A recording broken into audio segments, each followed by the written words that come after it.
13 valandą, penktadienis, pagal istoriją, tai 13 dieną penktadienį buvo nukryžiuotas Kristus, tai mes visi pasiruošėm po 13 centų. Mes ginamės, mūsų 13 yra ne šėtoniškas, mūsų 13 yra 12 apaštalų plus 1 ir mūsų 13 yra 3 dienos prisikėlimo, mūsų 13 yra gėrio ir pergalės. Ir mes einam su šituo keliu ir tą 13 dieną nekerštaudami, bet tiesiog su savo tiesa ir dėl to esam stiprus. Jie žaidžia taip ir mes žaidžiam taip. Kažkada, jeigu man tai būtų pasakę prieš 20 metų, būčiau sakęs, kad tai yra vaikiškas žaidimas.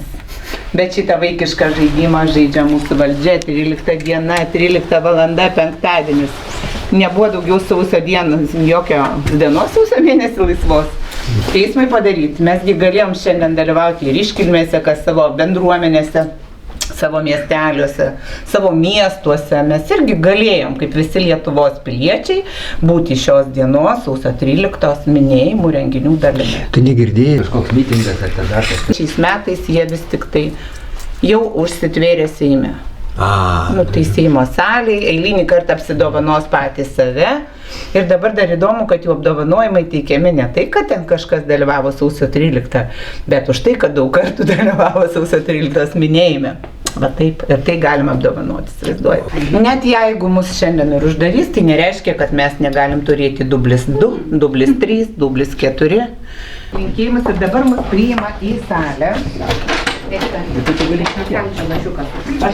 turiu čia labai saldi, ir mano labai saldi, nes aš dar nesidžiaugiu. Jėzos uždegamos. Dabar mes einam, o.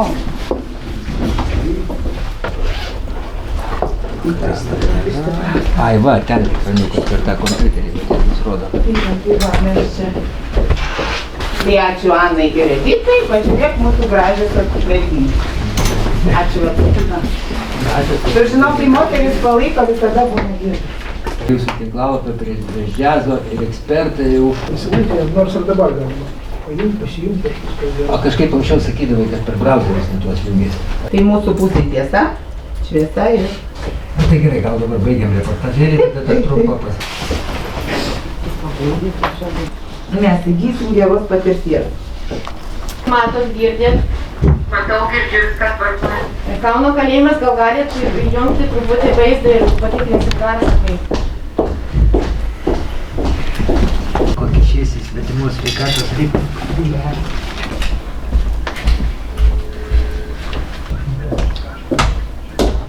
Žinot, kas įdomiausia, taigi visa spauda tai užsiėmė, visa tai sausio 13. Tai mes galime ir nesulaukti nieko, tai mūsų spauda bus vienintelė, kuri dalyvauja šiandien. Nes visi tai iki sausio 13. Neturėjom galimybę susirinkti visiems kartu, nes tai buvo iš mūsų atimta galimybė. Ir dabar galvoju, reikėjo pasinaudoti tada, kai mums sakė valandą per pietų pertrauką. Tai va, nes nei vieno karto iš mūsų buvo atimta bet kokią teisę susiderinti veiksmus. Dabar žiūrėkit, ties kurio mes įstojom.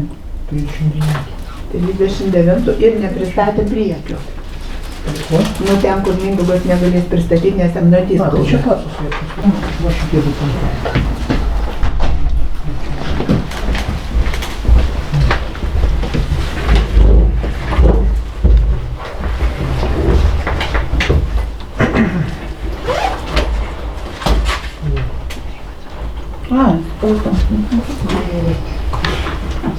Labą dieną visiems. Šiandien kviečiu teismo posėdį pradėti tylos minute, pagerbiant sausio 13 dieną žuvusius asmenis.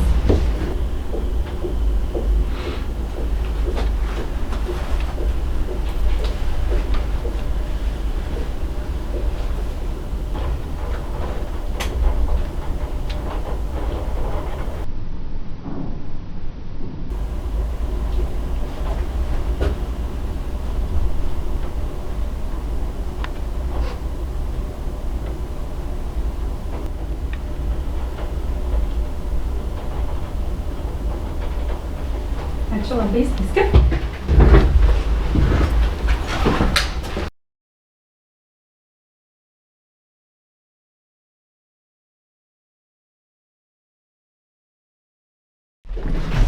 Vasario 3.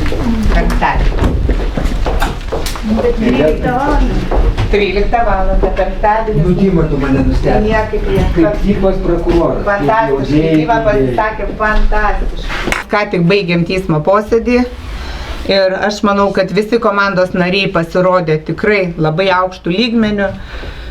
Manau, kad teisiškai mes tikrai apgynėm geros kaiminystės forumą ir įrodėme, kad esam susikūrę tam, kad neštume žmonijai gerą žinią, taikos, bendradarbiavimo, draugystės. Ačiū Dmitrijui Glaskovui, kuris ypatingai šiandien tiesiog kaip liūtas gynė mus. Ačiū Kazimierui. Sekantis posėdis. Sekantis posėdis vasario 3 dieną, 13 valandą ir vis tik tai yra penktadienis.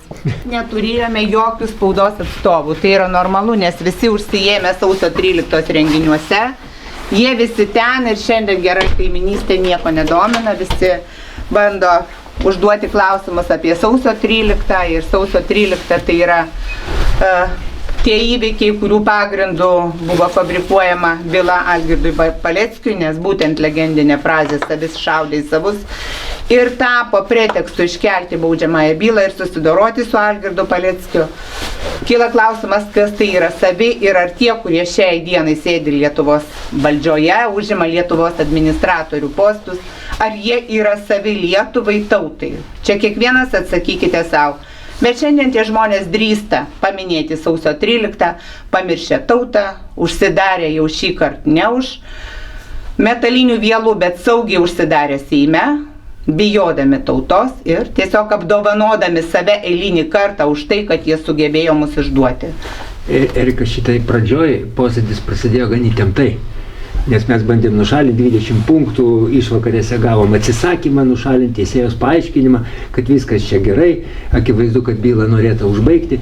O kaip įspūdis apskritai iš posėdžio, ar keitėsi ta nuotaika, ar atsirado viltis, kad gal bus teisingai išspręsta? Suprantat, kai tu esi teisus, tai tu turi ne tik viltį, bet tu turi 100% tikėjimą, kad tu esi teisus, nes tu nepadarai nieko blogo. Dar kartelį primenu, kad tarptautinis geros kaiminystės forumas vienintelė organizacija, kuri visą savo laiką kalba ne apie tai, kad remkime ginklais ar kažkuo, kalba apie tai, kad bandykime susodinti konfliktuojančias pusės prie derybų stalo. Ir mes netgi parašėme kreipimąsi ponui Zelenskiui, sakydami, kad visais laikais istorijoje, kada valdžia buvo bejėgė, liaudės diplomatija sugebėjo padaryti labai daug. Ir šiuo atveju mes kviečiam Baltarusijos žmonės, Ukrainos žmonės, Rusijos, Latvijos, Estijos, Lietuvos, tuos žmonės, kurie yra arčiausiai konflikto, Lenkijos, siūsti savo atstovus, susijungti mums į vieną stiprią organizaciją, tarptautinį geros kaiminystės forumą ir bandyti inicijuoti derybas karo nutraukimui, bet jau liaudės diplomatijos fronte. Ar buvo vilčių, kad teisėja suprato tokių, ar matėsi, kad, girdi, ką šnekam? Kaip, Kazimierai, jūs teisingai pastebėjote, kad mes manome, kad teisėjai supranta, bet jie neturi kitos išeities, nes nuo sprendimo lojalumo administratoriams esamiems priklauso jų karjera, priklauso jų tolimesnės darbo vietos išlaikymas. Ir kada dabar tiesos nėra, bet yra arba tu lojalus, arba tu nelojalus, įstatymas nebegalioja, galioja tik lojalumo principas. Suprantu, kad šiuo atveju šitai mielai moteriai Enrikai Janušonienei kyla klausimas ir vidinė kova, kaip pasielgti, ar teisingai, laikantis įstatymo, ar lojaliai išsaugant darbo vietą. Aš manau, kad šiandien šitas klausimas yra pagrindinis. Ačiū. Ačiū Jums. Ir iki susitikimo vasario 3 dieną, 13 valandą, penktadienį, čia. Dėkoju.